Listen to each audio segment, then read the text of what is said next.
Kia ora, welcome into the form for another week where Te Rapa is our main meeting we look forward to for the Gallops domestically. We also have Whanganui in play and we'll be touching on the Kiwis in Australia as well. Just have the small team back this week, Bevan Sweeney and Leith Innes, to try and find you the winners. So here's a look at the agenda and what we'll be touching on. We'll start with the Travis Stakes out of Te Rapa, the Group 2. The Cambridge Breeders and the Easter Handicap, of course, are moved from Ellerslie. The Racetrackers, our Whanganui preview, the Kiwis in Oz, we're looking forward to the Australasian Oaks. Alexandra Park, Group 1 racing there with Taylor Mile Night, and our best bets to round out the show.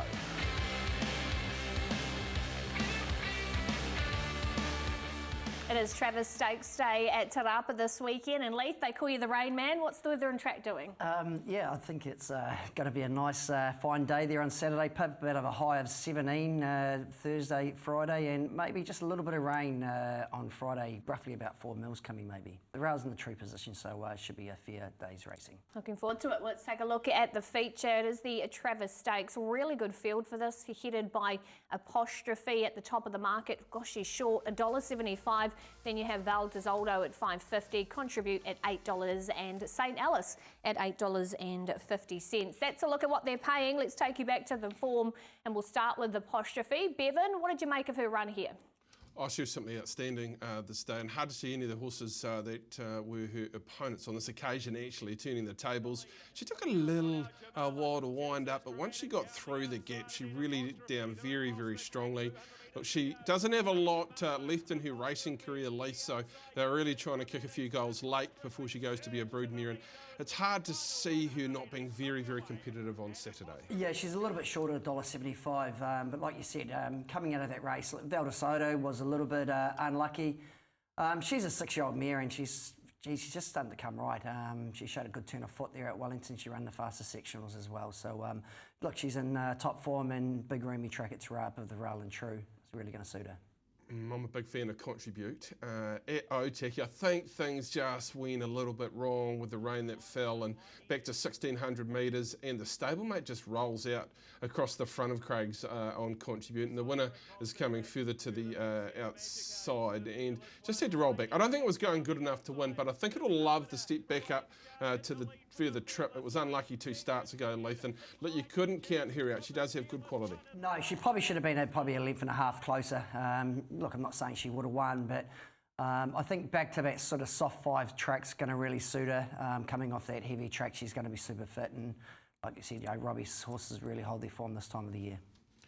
St. Alice is an interesting runner. Of course, it did pick up that very good win at Matter, and then went to Ellerslie on this occasion and got to the outside and works home nicely enough, Leith, into that 4th position.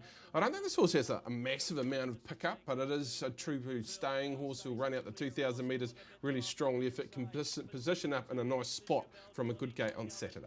Yeah, look, she hasn't raced for a little while, since Ellerslie, obviously, so I just don't know if she's had a few little niggly issues. Look, 2,000 metres is really going to suit her, and Warren Kennedy and Peter Williams, they have a great strike weight as well. Look, I couldn't get away from Apostrophe.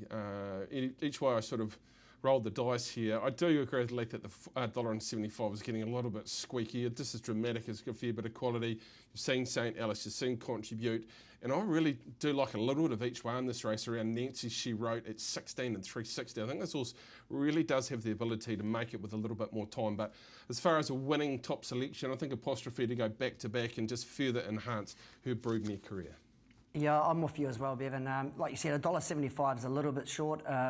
But the field lacks a little bit of speed. I thought Val Desoldo from the outside gate can probably lead.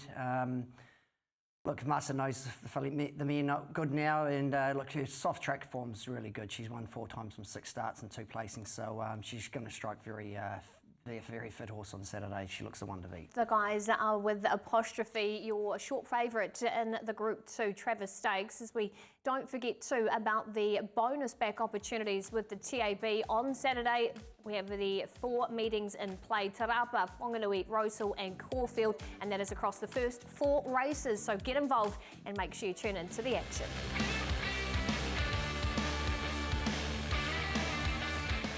Time now to have a look at the two Group 3s on the undercard at Te Rapa, and we'll start with the Cambridge Breeders. What a field we've got assembled here. December heads the betting at 420, Cindy for Alan Sharrock at 450, then you've got Impendabell for Tony Pike at 550, Irish Legacy comes into this market, and Mary Shan returns to the races as well. She's at 850, the other runner in single figure odds, and then you can see the outsiders across the page. Let's take you back to some form and have a look at Cindy winning last time here at Te Rapa on the track, and this was a really impressive performance, Bevan. She came from near last to really wind up late.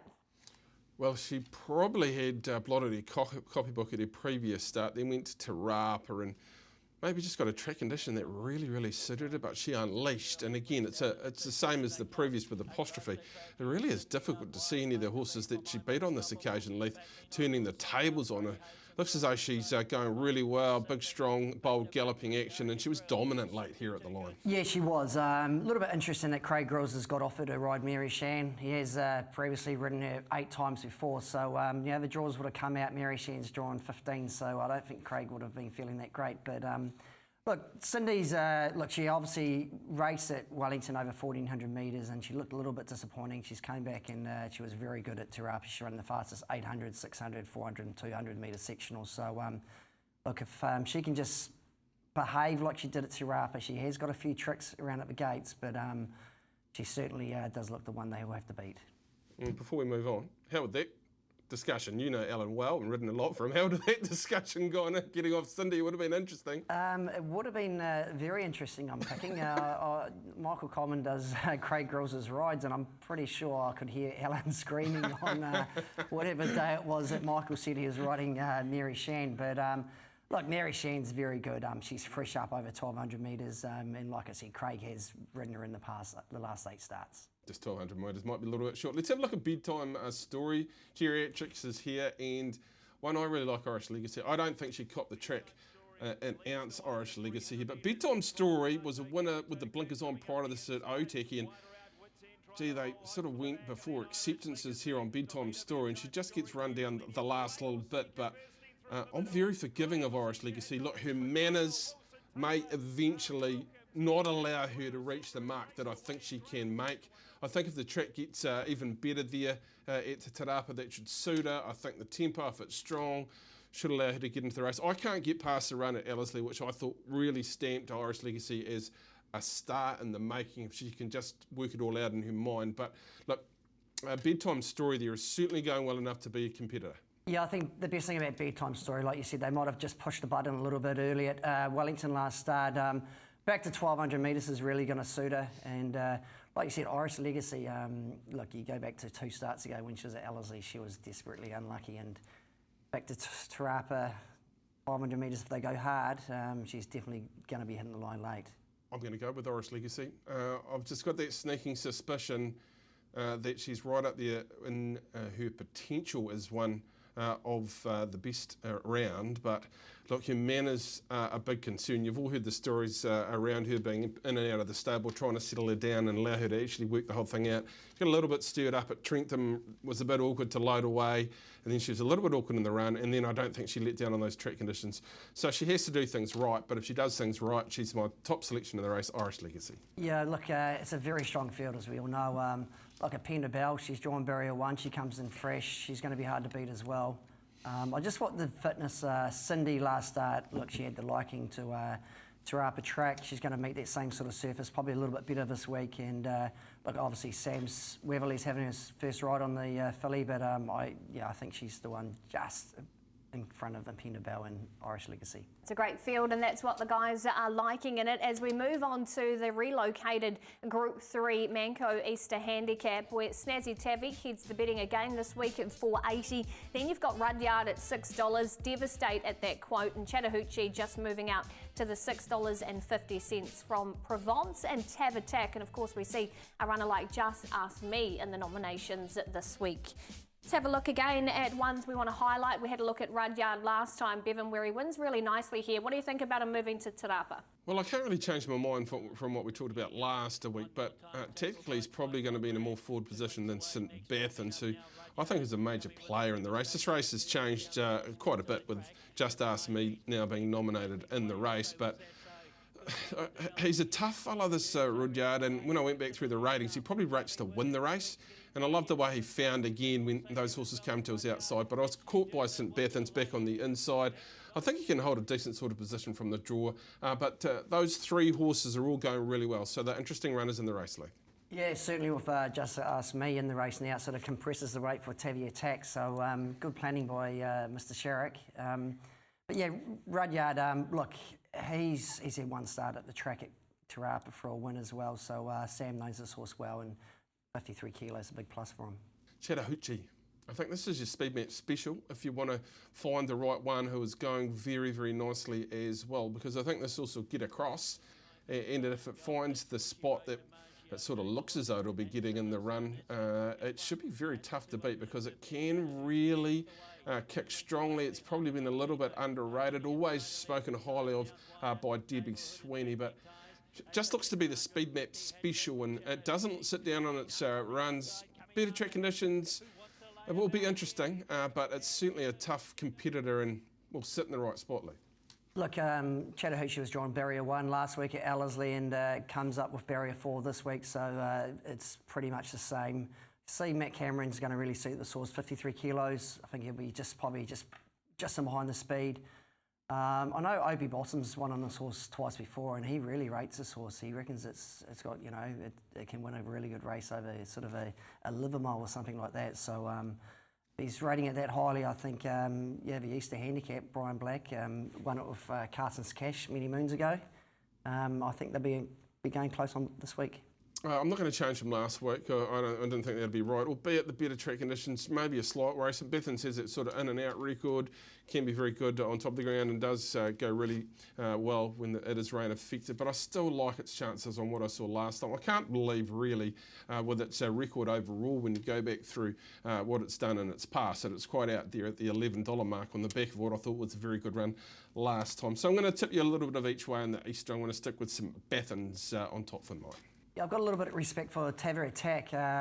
Look, last week at Ellerslie, he had 59. He jumps in with 55 kilos this week. He's raced well on the Te Rapa track before.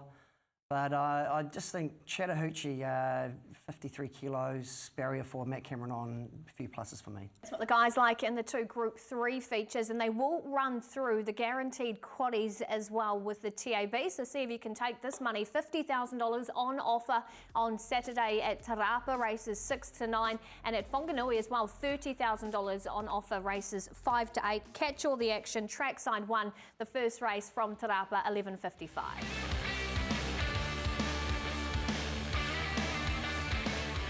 It's that time on the form race trackers. Note these ones down. Leith, we'll start with you. Who's your race tracker for the week? I'll take you to Matter last week, but a mare called Latrell, trained by Cody Cole. Look, she ran the best section was in the race, 600 and 400, and look, she was fresh up. I think she just peaked on her run a little bit. I know that Cody and the team think a bit of this mare, and look, they're going to probably race her at Ruakaka, maybe New Plymouth or Rotorua, so he's undecided yet where he goes, but I think she'll be winning next start. I think everyone's on weather watch. When exactly are these tracks going to start to really deteriorate? I'm with Risque Ruler. Should have won. Look at the Janelle Miller runner right there. It was more pertinent before the corner where it got shuffled back 3-4 back and the race was gone in front of it, but the way it hit the line with a little bit of luck at its next to start, it will definitely be taking a race out. And I'm going to take you back to Mornington on the weekend. Pocatero here for Mark Walker. You can just see absolutely under a hold to the line with Harry Coffey. She was slow away and then had to get down towards the rail. He tried to get off it, and every time he did, his gap just continued to close. So a hard watch, I think, if you're on, but one to certainly follow in the Cranbourne stable across the Tasman for Mark Walker. Let's have a look at a summary for you to note down. Latrell with Leith for Cody Cole. Other way around, I should say. Leith's with Latrell for Cody Cole. Risque Ruler for Janelle Miller for Bevan. And I'm with Pocatero. Make sure you note them down and put them in your race tracker.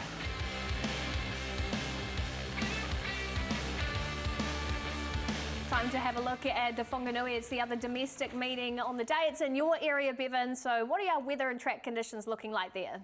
Yeah, looking forward to getting back to the home city on Saturday. Generally, the weather's going to hold for the meeting on Saturday. It's come up a soft 6.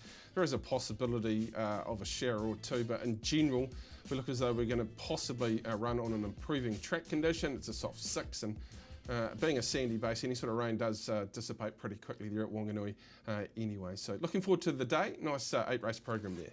And we're going to touch on race number 5. It's the 2,000 metre race. The Smart Naturals Open over the 2,040 metres. And LJ heads the betting for Kevin Myers at 380, Tilted at 450. Then you've got Prince Albie and Orlov in the market as well, around that $5 quote. So again, small field, but some quality runners as we take a look at LJ when finishing 4th. And this is probably what you want to see from a stayer resuming, Bevan. Well, he's a top-line horse, but the mystery is exactly what Kevin is planning or where he's going and exactly where he wants him to win. I always thought that he was a chance to go on Melbourne Cup, this horse, with a little bit of luck, but he ran home nicely this day. He's quality. If he's there, fit and ready and rocking and rolling, Leith, he's got all the quality to win this quite easily. Yeah, like you said, a little bit of a mystery, but look, if he's fit and ready to go, look, he's had 33 starts as a racehorse, and he hasn't had one at Whanganui yet. So, look, I'm sure if the Kevin Myers camp have him ready this week, he's going to be awfully hard to beat. Just watch the market. Just watch the market. If it starts crashing, he's ready to rock and roll. It's about as simple as that.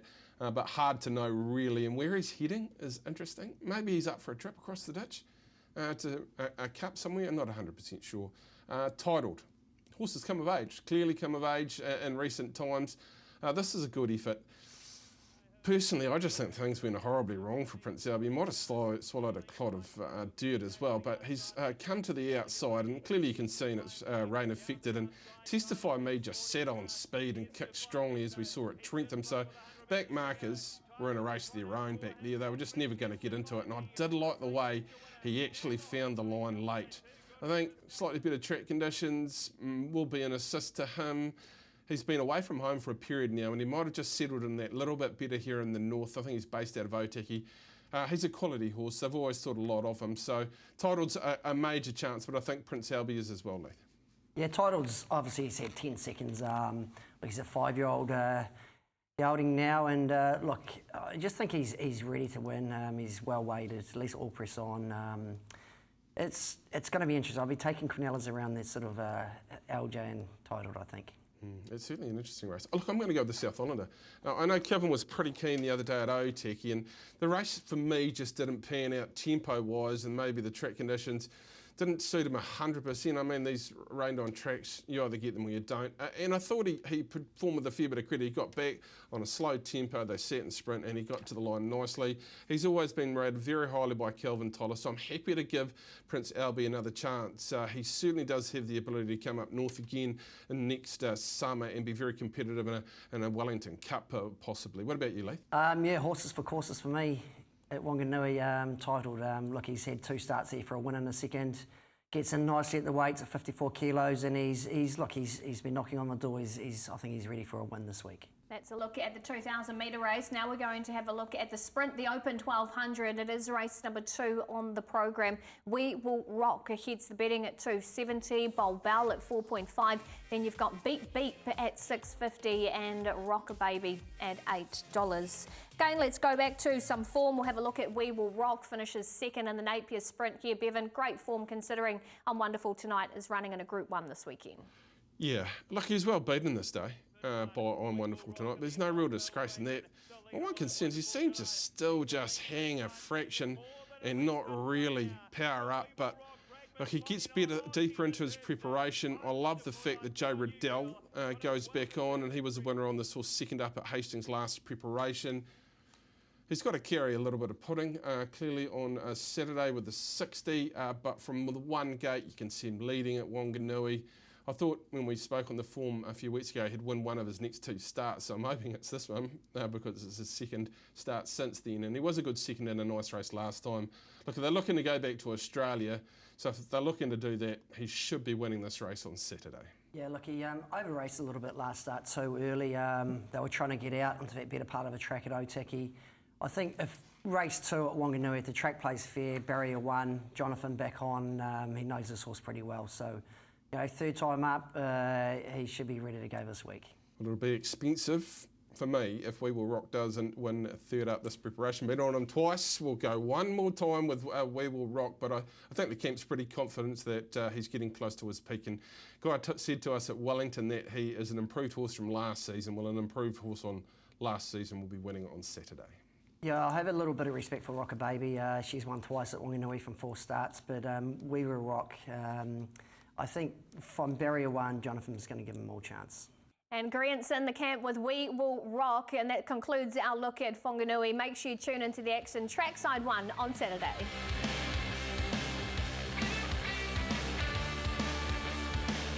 Our attention this Saturday turns to Adelaide as we take a look what the weather and track conditions might look like at Mortvatville. You can see the track coming up a good 4 and a high of around 18 degrees. As we take a look at the features, the Australasian Oaks, Group 1 action here, race number 7, featuring the 3 that run the trifecta for the Kiwi New Zealand Oaks, and you can see Vibrant Sun heads the betting at $5.50, Coco Sun at that quote, Wings of Song at $6, Kalia Farasha, one of the Kiwis, at $21, Positivity underneath at 21s, and Poltrintuitus, who has been sold, of course, at $8.50.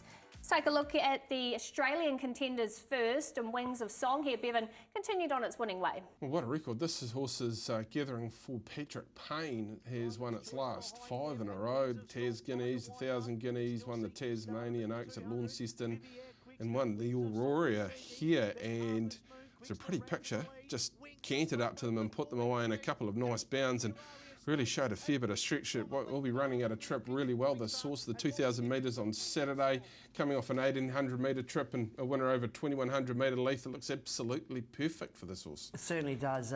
Look, she's been untested as well. So, look, she meets a lot stronger field here this Saturday.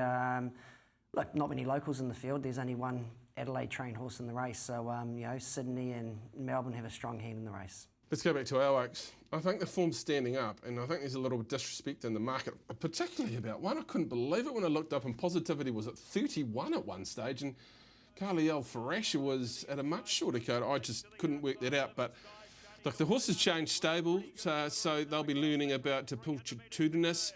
But there was no excuses around Kylie Alfarasha. Positivity was brave, but this horse came in on a very short, light preparation leaf. Just seemed to get better every time it was presented. Look, in the last bit of its work, it was powering up really well. And look, 2,000 metres might be a little bit short of where you really want to see this horse, but how could it possibly be as long as it is? Yeah, look, the winner was very good that day, but like you said, Positivity, I thought she was way overs. Mick Dion, barrier 8, and look, in the New Zealand Oaks, she had to cart the whole field up. It certainly wasn't the jockey's fault, but the leader stopped pretty quick into the home straight there. So for her to fight back for second, look, I like her a little bit each way this week. Yeah, I think there's a couple of each ways for the Kiwis. I'm going to stick with our Oaks winner because our staying form has just stood up across the Tasman so strongly. I think this horse is just on the improve. It's hard to know when you get to that point in a preparation that you should be pulling up stumps. I think we saw that a little bit across the ditch with the Roger Jones and Robert Wellwood trained runner. But look, in the right stable, if it's trained on, it seems to be developing beautifully. So I'm with Pulchitudinous, and I hope they choke on it when they have to say that, Leif. Yeah, I like the number 1 horse in the race as well, Bevan. Obviously, you long have brought her off the Ormsby stable. Positivity, talked to Andrew Forsman during the week, and look, she's flown over good. She's in Melbourne. He can't fold her, and look, I think Mick D's really going to suit her as well. Going with the Kiwis, bred, of course, and trained here, Andrew Forsman with Positivity. As we take a look now at the Group 1 Sangster, and you can see Estrella heads the betting at $3, I Am Me at $5.50. The Kiwi mare, she is across the page. I'm Wonderful Tonight. I see her in the markets over there. She's just wonderful tonight for Sam Minot. And Craig Williams to do the riding. She hasn't come up with a good draw. She's your outsider at 101. Skillwith, of course, for Tiakau in the race too. Let's go back to Estrella, and what did you make of this one, Bevan? Well, she's just in fine form, and she's obviously very quick, and she'll put herself right in the race. This is her winning at Flemington in the sunlight over 1,100 metres. but she'd run the English Sprint prior to this at Flemington. She won the Kev Hayes before that at Caulfield, so she's clearly a very quick mare. She's got a big extravagant action for a sprinter, and she looks as though she's got a fair bit of stretch. Gate, I wouldn't be worrying about it, Leith. She seems to have enough early to get right in a positive position in the race. Yeah, obviously the connections are after that Group 1 win for this mare. Like, she's in fine form at the moment. She's got a little bit of a tricky gate in gate 11. And read during the week, Mark Zara's riding half over at 55 kilos instead of 54.5. But look, she's a big, powerful mare, and she's going to be awfully hard to beat. I am an interesting runner. It's coming out of the William Reid at Moonee Valley. So there's a fair bit of interest around this horse. Of course, it was in behind Imperatrice, and that is the best form in the land. Maybe just a little bit weak late, but has that tactical draw to use under Blake Shin for Kieran Maher, and second up you'd expect some improvement. Yeah, the Kieran Maher stable's flying at the moment, so is Blake Shin, and look, if Imperatrice was in this race, she'd be running at $1.70, $1.80, so it's pretty good form behind that good mare of ours, and I'm sure she'll be in the top 3 chances for sure. Now, I don't want to say that I'm deep in the form around the Morphettville races today, but you know a good horse when you see one, and Estriella looked like a very, very good horse across its last 3 or 4 starts. Least right, the gate's a little bit tricky, but a big, bold horse, and generally they don't sprint like that, and this horse seems to just power through its races. So even from that gate, I'm with Estriella. Yeah, I'm with you as well, Bevan. It's a strong running of the race. Kieran Maher won this race last year as well, so they've set this mare for the this race here. The gate's a little bit tricky, gate 11, but Mark Zara on, big plus for me. There you go, the guys agreeing again, but we're hoping that the Kiwis can get the job done. So good luck to everyone with runners across the Tasman this weekend.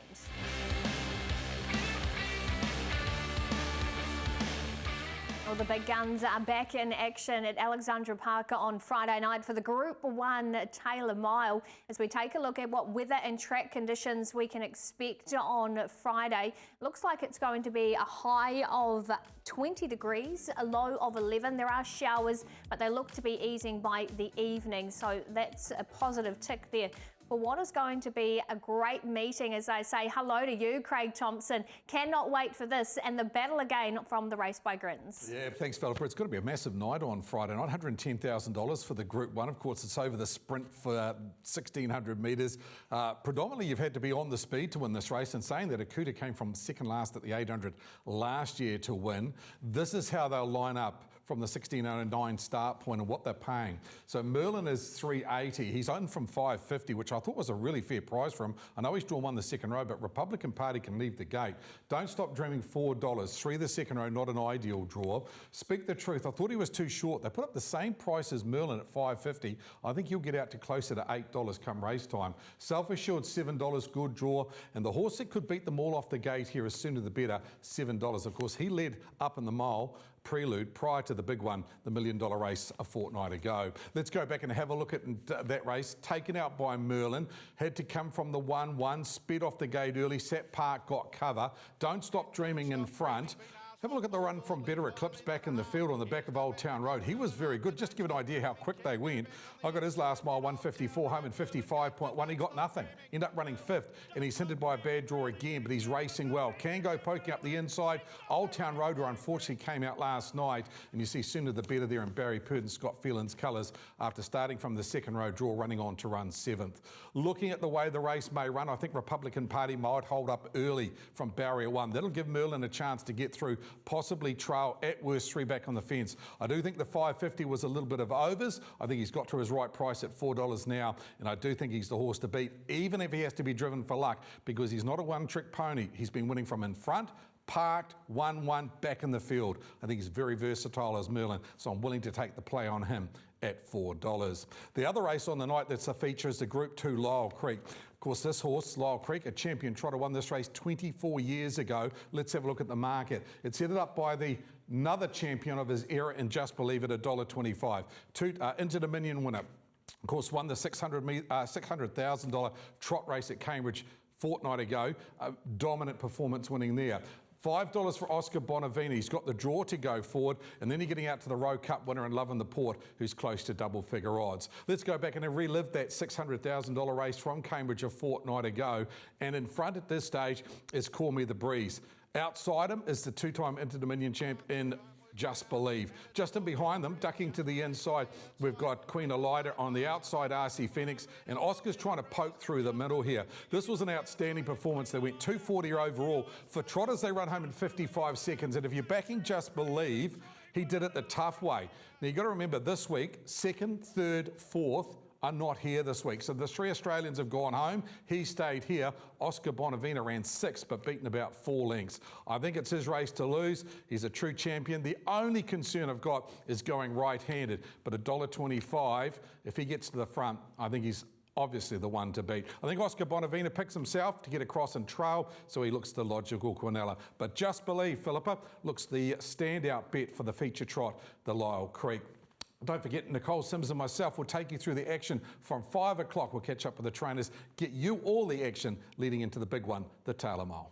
Thanks, Craig. Cannot wait for it. If you're in the area, make sure you get down to the park. It'll be a spectacle to see a horse like Just Believe in person if you didn't see him at Cambridge. And the first 2 races from there are bonus back opportunities as well. So you can back into this. If you don't find that winner, but you're second or third, you know the drill. You can get a bonus bet up to $50 in your account. So tune into all the action, as Craig alluded to, on Friday night, Trackside 1.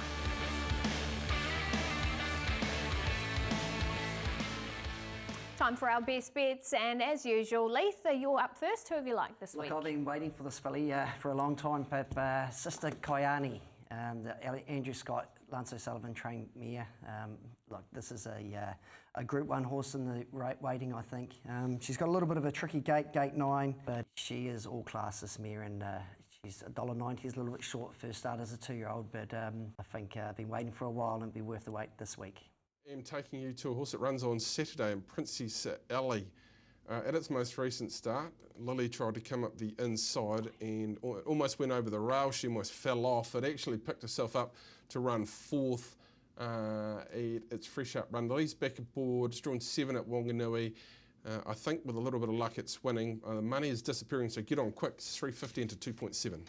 And it might be this time on Friday night, race number 8, Bear O'Clock. I'm going to go for her. Gosh, she's been unlucky in her last 2, especially last start. She downgrades. She's not in a strong field. She's drawn out wide, which isn't that ideal, but I just think she wins. So Bear O'Clock for me to round out our best bets. As we have a look at a summary, I'll start us off, and then Sister Kayani for Leith at Te Rapa on Saturday. Also followed by Captains Have Time for the Whale at Winton on Saturday, and Bevan's also sticking to Saturday, Princess Alley at Whanganui. And that concludes the show again for another week. Thanks, team. I hope you've enjoyed the action and found a winner or 2. And good luck to everyone with connections in this weekend.